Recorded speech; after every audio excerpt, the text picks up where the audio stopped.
Þá koma 7. lið á dagskrá, aðalskipulagsbreyting vegna lóða við Glerárskóla. Til máls tekur bæjarfulltrúi Ingibjörg Isaksen.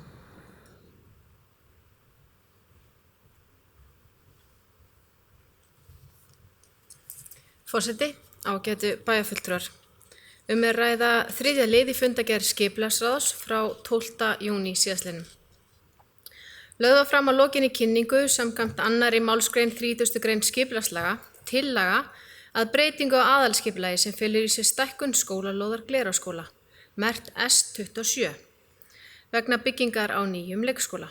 Var tillagan kynnt ásamt drögum að deiluskipulagi svæðisins með auglýsingu sem birtist 22. maí 2019 og gefinn 2 vikna frestur til að koma með ábendingar. Liggur fyrir athugasemd frá íþróttafélaginu Þór, þar sem staðsetningu leikskóla er mótmælt. Skipulagsráð leggur til við bæjarstjórn að hún samþykki að auglýsa aðalskipulagsbreytinguna samkvæmt 1. málsgrein 31. grein skipulagslaga. Takk. Þá bæjarfulltrúi Ingibjörg Isaksen lokið máli sínu. Orðið er laust.